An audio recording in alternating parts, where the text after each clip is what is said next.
नमस्कार, CSK news में आप सभी दोस्तों का एक बार फिर से बहुत बहुत स्वागत है। दोस्तों आज हो गया है 5 जनवरी, जो फटाफट ब्रेकिंग न्यूज निकल के आ रही है, एक एक करके जानेंगे। दरअसल दोस्तों बड़ी खबर निकल के आ रही है। फिलहाल लद्दाख गतिरोध के बीच लंबा खिंच सकता है भारत चीन विवाद, अब खास रणनीति पर काम कर रहा है ड्रैगन। चीन से सटे सीमा एलएसी पर दिखा 30 से 35 चीनी टैंक, ये बड़ी खबर निकल के आ रही है। जी हाँ, इसके बारे में आपको बताएंगे। आईटीबीपी के जवानों भी पूरी तरीके से हाई अलर्ट घोषित कर दिया गया है। दूसरी बड़ी अपडेट निकल के आ रही है। फिलहाल एलएसी पे घुसपैठ नाकाम कर दिया है भारतीय सेनाओं ने। पाकिस्तान के 2 आतंकियों को ढेर कर दिया है, 3 घायलों समेत 6 को खदेड़ा है वापस। ये बड़ी अपडेट निकल के आ रही है सीमा से, जहां पे पाकिस्तान लगातार घुसपैठ करने की कोशिशें करा रहा है। तीसरी बड़ी खबर में आपको बताएंगे। फिलहाल अमेरिका अब चीन के अलावा पाकिस्तान पर भी ट्रंप ने नजर की टेढ़ी। चीन का पिछलग्गू आतंकियों को प्रश्रय देने पर पाकिस्तान पर भारी पड़ सकता है। अमेरिका ने कहा कि गैर नाटो सहयोगी का दर्जा छीन लेंगे। बड़ी खबर निकल कर आ रही है। इससे चीन को कैसे पाक को बड़ा झटका लगेगा, तो सब कुछ खबरें जानेंगे। सीपीईसी को लेकर दोस्तों आपको बता दें कि फिलहाल सीपीईसी पर बलूचिस्तान लिबरेशन आर्मी ने बोला हमला, कहा सीपीईसी को तबाह कर देंगे। बड़ी खबर निकल कर आ रही। कई जगहों पर रास्तों पर तोड़फोड़ की है, आईडी लगाकर उड़ा दिया है सड़कों को सीपीईसी। बड़ी खबर, सब कुछ खबरें एक एक करके आपको विस्तार से बताएंगे। लेकिन उससे पहले अगर आप भी प्रधानमंत्री मोदी के नेतृत्व पे पूरा भरोसा करते हैं और आप पीएम मोदी की कूटनीति पर भरोसा करते हुए मानते हैं कि इस देश की इंडियन आर्मी पर भी गर्व है, तो इस वीडियो को लाइक करके अपना समर्थन देश की गौरवशाली इंडियन आर्मी के लिए भी जय हिंद लिखना मत भूलिएगा। दोस्तों दरअसल पहली बड़ी खबर निकल के आ रही है, आपको बता दें लद्दाख गतिरोध लंबा खिंच सकता है भारत चीन सीमा विवाद। खास रणनीति पर काम कर रहे ड्रैगन ने 30 से 35 टैंक तैनात कर दिया है एलएसी पे। दरअसल भारत और चीन के बीच एलएसी पर सीमा संबंधी विवाद का मामला लंबा खिंचता नजर आ रहा है। दरअसल आपको बता दें सीमा पर सहमति को लेकर दोनों पक्षों का अलग अलग रुख बने रहने से कूटनीतिक स्तर पर हुई बातचीत भी जमीन पर असर नहीं दिखा रही है। सूत्रों का कहना है कि फिलहाल चीन दबाव बनाए रखने की रणनीति पर काम कर रहा है, इसकी वजह से जल्द समाधान के आसार नहीं है। सूत्रों ने कहा है कि लगातार बातचीत से आक्रामकता कम हुई है, नए मोर्चे नहीं खुल रहे हैं, लेकिन कई जटिल मुद्दे बने हुए हैं। चीन को सहमति का पालन करना है, लेकिन जानबूझकर समय बिताया जा रहा है। अब हुई बातचीत से तय फार्मूले का पालन जितनी तेजी से होना चाहिए वो उतनी तेजी के साथ चीन की ओर से नहीं दिखाई दी गई है। भारत ने चीन को स्पष्ट किया है फिलहाल उसे सहमति का पालन करना होगा। दोनों पक्षों द्वारा विभिन्न स्तरों पर संपर्क बनाए रखने की वजह से जरूरत महसूस की गई है।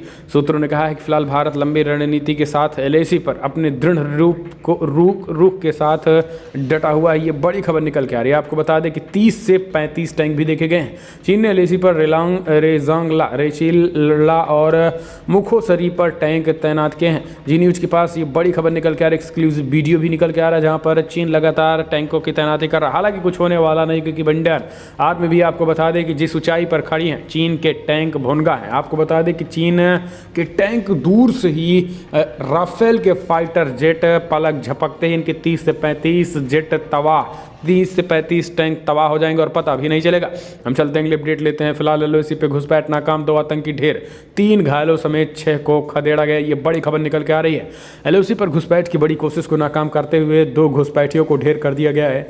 सूत्रों के अनुसार 30 दिसंबर को नियंत्रण रेखा पर घुसपैठ की बड़ी कोशिश को नाकाम कर दिया गया है। इससे तरकुंडी इलाके में 2 आतंकियों को मार भी गिराया गया है, जबकि 3 अन्य को घायल कर 6 आतंकियों को वापस खदेड़ दिया गया है। आधिकारिक सूत्रों ने इसे 2020 में नियंत्रण रेखा के पास घुसपैठ की एक बड़ी कोशिश करार दिया है।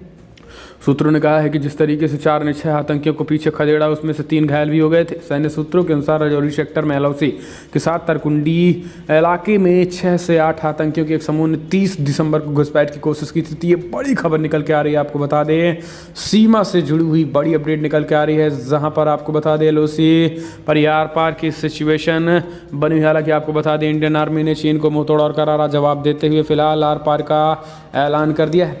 हम चलते हैं अपडेट लेते हैं। फिलहाल बड़ी अपडेट निकल के आ रही है। सीपीईसी पर चीन पाक को करारा झटका लग रहा है। आपको बता दें बलूचिस्तान लिबरेशन आर्मी ने कई जगहों सीपीईसी की सड़कों को तबाह किया, आईईडी लगाकर उड़ाए सड़कों को, कहा नहीं बनने देंगे, भारत को भी जम्मू कश्मीर में विरोध करना चाहिए। जी हाँ, चीन पाकिस्तान की दोस्ती पुरानी और लगातार आपको बता दें कि फिलहाल इस कॉरिडोर चीन पाकिस्तान आर्थिक गलियारा इसका विरोध बलूचिस्तान में लगातार तेजी के साथ हो रहा है। हालांकि आपको बता दें कि पाकिस्तान की इसका विरोध भारत भी करता है, लेकिन भारत अभी खुलकर नहीं कर पा रहा है। भारत का करने का मतलब सीधा पीओके को जब अपने कब्जे में लिया जाएगा तो सीधा पूरा का पूरा सीपीसी अपने भारत के अंडर में आएगा। लेकिन आपको बता दें कि उससे पहले बलूचिस्तान में भयंकर विरोध हो रहा है और बलूचिस्तान लिबरेशन आर्मी ने कहा है कि प्रधानमंत्री मोदी से भी अपील की है कि आप भी इस मुहिम का हिस्सा बने और इस सीपीसी को रोका जाए। हालांकि सीपीसी तो पहले ही कंगाली की वजह से रुक गया है और चीन ने पाकिस्तान को पैसे देने से इनकार कर दिया, लेकिन इसके बावजूद आपको बता दें कि जिन इलाकों में सीपीसी बलूचिस्तान से गुजर रहा है उस बलूचिस्तान के इलाके में दोस्तों बड़ी खबर निकल के आ रही है। बलूचिस्तान लिबरेशन आर्मी ने उस इलाकों में बड़ी तबाही मचाई है और चीन सीपीईसी की कई जगहों पर आईडी लगाकर उन सड़कों को ध्वस्त कर दिया है, यानी उस सीपीईसी आर्थिक गलियारों को ध्वस्त कर दिया।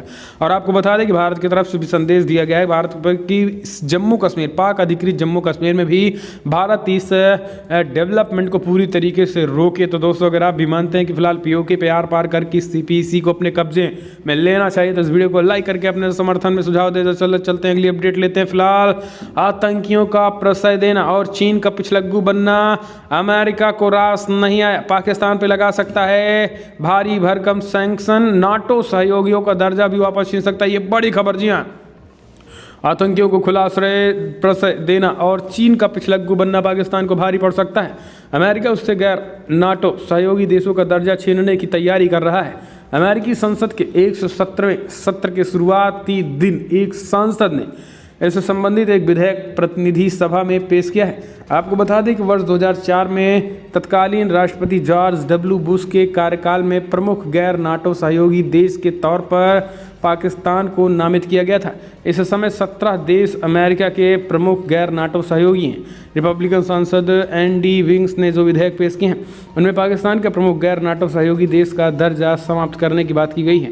इस दर्जे के चलते पाकिस्तान को अमेरिका की अधिक रक्षा आपूर्तियों तक पहुंच और सहयोगात्मक रक्षा अनुसंधान एवं विकास परियोजना में भागीदारी जैसे विभिन्न लाभ मिलते हैं। ये बड़ी खबर निकल के आ रही है और आपको बता दें कि इससे अमेरिका खास करके पाकिस्तान के उस नीति से बेहद नाराज़ है जिसमें वो लगातार चीन के हर मसले का समर्थन कर रहा है। और हाल ही में आपको बता दें अफगानियों पर शिकंजा कसा था पाकिस्तान केवल और केवल चीन के कहने पर, और जो अमेरिका को भी रास नहीं आया था। और इसी वजह से अब चीन जिस तरीके से पाकिस्तान पर बड़ा सैंक्शन लगाने की तैयारी में भी ट्रंप दिख रहे हैं। हम चलते हैं अगली अपडेट। पाकिस्तान में गृहमंत्री की धमकी के बाद विपक्षियों ने की रैली सरकार को और सेना के खिलाफ उगला आग और कहा 31 जनवरी तक इमरान खान सत्ता में नहीं होगा, विपक्ष एक साथ दे सकता है इस्तीफा। जी हाँ, पाकिस्तान के गृहमंत्री की धमकी और प्रशासन की अनुमति न दिए जाने के बाद भी विपक्षी दलों ने बहावलपुर में हजारों लोगों के बीच रैली की। उस रैली में जमकर इमरान सरकार के खिलाफ आग भी उगला गया है और फिर ऐलान किया गया कि 31 जनवरी तक सरकार को उखाड़ फेंकेंगे। इधर सीनेट में चुनाव को लेकर विपक्षी अभी एक मत भी नहीं हुए थे। बहावलपुर में रैली को लेकर इमरान सरकार के गृहमंत्री शेख राशिद अहमद ने धमकी दी थी। सरकार और सेना के खिलाफ बोलने वालों को 72 घंटे के अंदर जेल में पहुंचा दिया जाएगा। इस बयान के कुछ घंटे के बाद ही प्रशासन की बिना अनुमति के हजारों लोगों के बीच बहावलपुर रैली में PMLAN की उपाध्यक्ष मरियम नवाज व अन्य वक्ताओं ने सेना और सरकार पर जमकर हमला बोला था।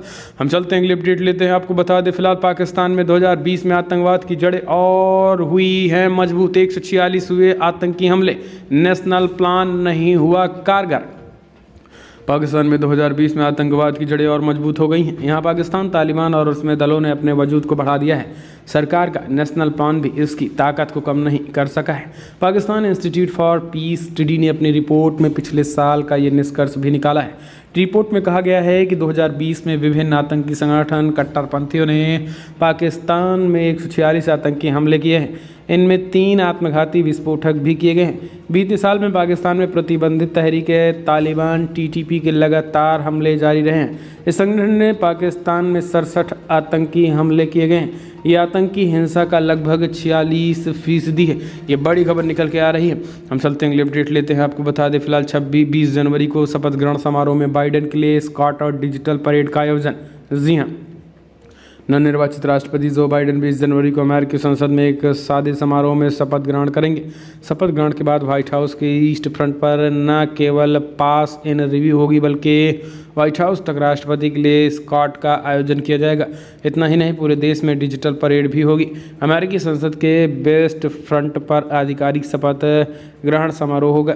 इसके बाद नवनिर्वाचित राष्ट्रपति प्रथम महिला जिल बाइडेन और नवनिर्वाचित उपराष्ट्रपति कमला हैरिस और उनके पति डगलस एस मोफ सेना के सदस्यों के साथ ईस्ट फ्रंट के पर पास इन रिव्यू में शामिल होंगे। हम चलते हैं अगली अपडेट लेते हैं। फिलहाल रक्षा घोटाले में सीबीआई ने अमेरिकी कंपनी क्वान और भारतीय वैज्ञानिक के खिलाफ दर्ज किया मामला। जी हाँ, दरअसल केंद्रीय जांच ब्यूरो ने रक्षा घोटाले में अमेरिका की कंपनी एक्वान समेत तत्कालीन वैज्ञानिकों और अज्ञात लोक सेवक के खिलाफ एक मामला दर्ज किया है। जानकारी के अनुसार एजेंसी ने यह मामला भारतीय दंड संहिता आईपीसी की धारा 120 की व 400 भ्रष्टाचार निरोधी कानून के तहत दर्ज किया है। सीबीआई ने कार्रवाई साल 2007 में डीआरडीओ के लिए 35 रेडियो फ्रिक्वेंसी जनरेटर्स की खरीद में हुई कथित अनियमितताओं को लेकर भी किया है। जानकारी के अनुसार सीबीआई ने जिला वैज्ञानिक के खिलाफ मामला दर्ज कर लिया है। उनका नाम प्रिया सुरेश है और प्रिया सुरेश डीआरडीओ के डिफेंस एविएशन रिसर्च में वैज्ञानिक थी। उन पर धोखाधड़ी का आरोप है। इन जनरेटर्स की खरीद 10 लाख रुपए थी। तो दोस्तों अब शिकंजा कसेगा। हम चलते हैं अगले अपडेट लेते हैं। फिलहाल बड़ी खबर निकल के आ रही है। आपको बता दें नेपाल में राजनीतिक स्थिरता के बीच पत्नी का इलाज कराने आखिरकार मुंबई पहुंच ही गए हैं प्रचंड। जी हाँ, नेपाल के पूर्व प्रधानमंत्री सत्तारूढ़ कम्युनिस्ट पार्टी के एक धड़े के चेयरमैन पुष्पदहल कमल प्रचंड अपनी पत्नी के इलाज कराने के लिए मुंबई पहुंच गए। उनकी पत्नी सीता दहल लंबे समय से बीमार थी और वो पार्किंसन जैसे लक्षण वाली दिमागी बीमारी से पीड़ित है। उनका इलाज मुंबई के न्यूरोजन ब्रेन एंड स्पाइन इंस्टीट्यूट में हो रहा है। इस बीच आपको बता दें कि फिलहाल प्रचंड आज केंद्रीय मंत्री के साथ मीटिंग भी हो सकती है, माना जा रहा है मुंबई में। जी हाँ, अगर ऐसा होता है तो कहीं ना कहीं एक तरीके से ओली की बोली तो बंद होगी, लेकिन ओली की मुसीबत भी हो सकती है।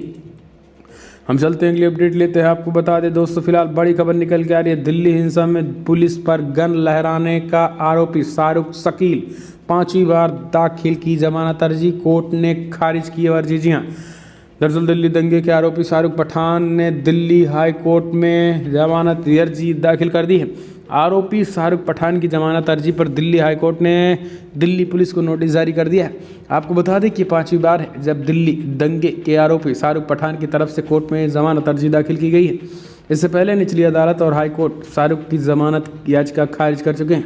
दरअसल कड़कड़डूमा कोर्ट के जज अमिताभ रावत ने आरोपी पठान की मांग को खारिज करते हुए उसे अंतरिम जमानत पर रिहा करने से इनकार कर दिया है। और उन्होंने घटना के बाद पठान का रवैया, जिस प्रकार से वो फरार हुआ और बाद में उसकी गिरफ्तारी की घटनाक्रम को देखते हुए उसके फरार होने का संदेह है, इस बीच फिर से उसे खारिज कर दिया है। तो दोस्तों ऐसे जिहादी अगर जेल में ही रहेंगे तब ज़्यादा ठीक है।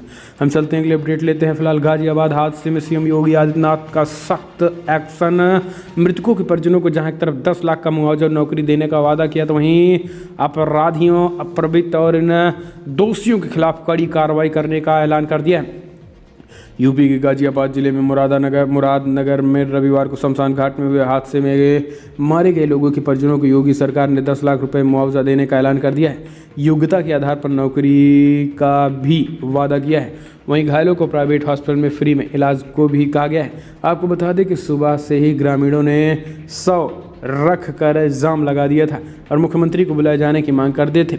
इसके बाद अधिकारियों ने परिवार के साथ वार्ता की। लखनऊ में मिले निर्देश के बाद गाजियाबाद के एडीएम सिटी शैलेंद्र सिंह ने मुआवजा देने का ऐलान कर दिया। इस मामले में ईओ निहारिका सिंह, जेईसीपी सिंह, सुपरवाइजर आशीष को गिरफ्तार कर लिया गया है, जबकि ठेकेदार अजय त्यागी को पकड़ने के लिए दबिश दी जा रही है। स्पष्ट कर दिया गया है कि ऐसे हत्यारों को तत्काल गिरफ्तार किया जाना चाहिए।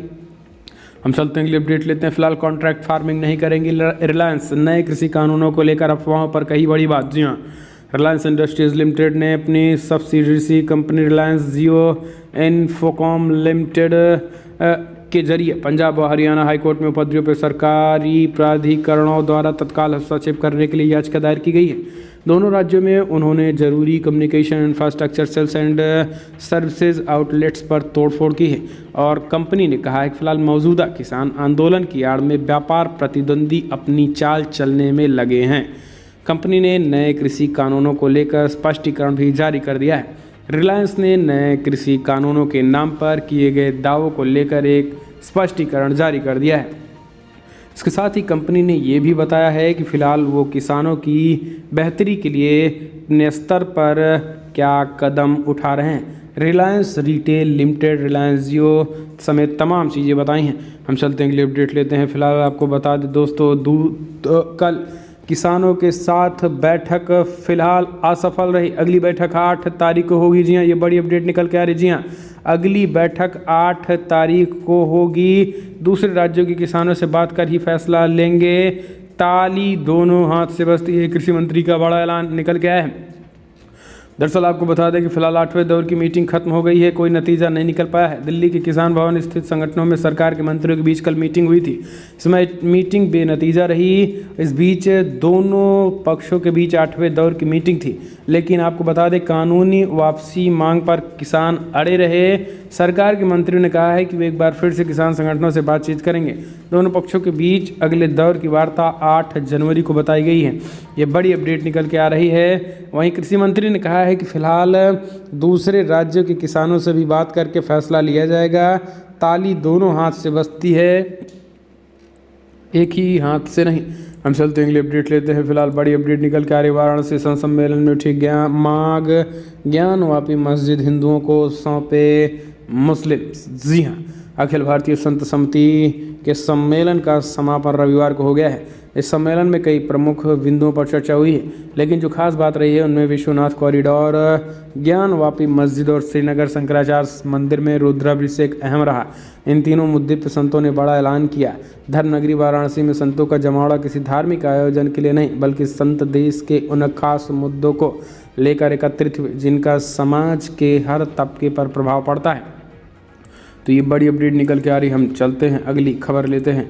आपको बता दें फिलहाल ममता बनर्जी ने कहा 23 जनवरी को नेताजी की जयंती पर दोपहर 12 बजे शंख बजाएं देशवासी। जी हाँ, अब यानी अब ममता बनर्जी का हिंदुत्व कार्ड शुरू हो चुका है, क्योंकि ममता बनर्जी को भारतीय जनता पार्टी ने पूरी तरीके से जकड़ लिया है और अब ममता अपने इस्लामिक टेररिज्म खास करके वो जिहाद को बढ़ावा देने के आरोपों में उन पर लगातार आरोप लग रहा है। यही कारण है कि अब अपना हिंदुत्व की छवि बनाने के लिए अब शंख मंख की बात कर रही हैं। हम चलते हैं अगली अपडेट लेते हैं। फिलहाल बड़ी खबर, कोलकाता में बीजेपी का रोड शो, कैलाश विजयवर्गीय की गाड़ी पर फेंका गया जूता, टीएमसी पर लगा आरोप। जी अब ममता बनर्जी की सरकार पूरी तरीके से बौखलाई हुई है।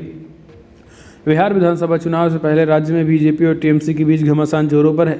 दोनों के बीच झड़प के साथ आरोप प्रत्यारोप का दौर लगातार बढ़ते जा रहा है। अब ताज़ा मामला कोलकाता से आया है, जहां बीजेपी का रोड शो के दौरान पार्टी के वरिष्ठ नेता कैलाश विजयवर्गीय और मुकुल राय की गाड़ी पर जूता फेंक दिया गया। बीजेपी ने टीएमसी कार्यकर्ताओं पर जूता फेंकने का आरोप लगाया। वहीं टीएमसी नेताओं का आरोप है कि बीजेपी समर्थक मुख्यमंत्री ममता बनर्जी को गाली दे रहे थे। फिलहाल मौके पर भारी पुलिस बल की तैनाती की गई है। तो दोस्तों, हालांकि ममता बनर्जी की बात करें तो तानाशाही तो हैं, लेकिन पूरी तरीके से उनका अब मनोवैज्ञानिक रूप से भी पूरी तरीके से हार चुकी हैं चुनाव। हम चलते हैं अगले अपडेट लेते हैं। पीएमसी बैंक घोटाले में संजय राउत की पत्नी से ईडी ने पूछताछ, ये बड़ी अपडेट निकल के आ रही। जी हाँ, पीएमसी बैंक घोटाले में प्रवर्तन निर्देशालय ईडी ने सोमवार को शिवसेना सांसद संजय राउत की पत्नी वर्षा राउत से पूछताछ की। इस दौरान जांच एजेंसियों ने वर्षा राउत से घोटाले से जुड़े कई अन्य अहम सवाल भी पूछे हैं। ईडी ने पिछले दिनों वर्षा राउत को पूछताछ के लिए बुलाया था, जिसके बाद संजय राउत ने एजेंसी पर हमला बोला था। उन्होंने एजेंसी पर बीजेपी के निर्देश पर काम करने का भी आरोप लगाया था। वर्षा राउत साउथ मुंबई में स्थित ईडी के फोर्ट दफ्तर में पूछताछ में शामिल होने के लिए दोपहर को पहुंची थी। पूरे मामले की जांच के दौरान प्रवीण रावत से जुड़े खातों की स्कैनिंग करते हुए कुछ संदिग्ध ट्रांजैक्शन भी सामने आया था, जो पूछताछ में पता चला है। हम चलते हैं अगली अपडेट लेते हैं। तो दोस्तों, फिलहाल बड़ी खबर निकल के आ रही। केजरीवाल पर भड़के आदेश गुप्ता का प्रहार, कहा दिल्ली के सीएम हिंदू और मंदिर विरोधी। तोड़वा रहे हैं हनुमान मंदिरों को। दिल्ली के चांदनी चौक में हनुमान मंदिर तोड़े जाने पर राजनीति तेज हो गई है। दिल्ली बीजेपी के अध्यक्ष आदेश गुप्ता ने केजरीवाल सरकार पर हमला बोलते हुए कहा है कि हनुमान जी की मंदिर को तोड़ना साफ दर्शाता है कि मुख्यमंत्री केजरीवाल हिंदू विरोधी और मंदिर विरोधी हैं।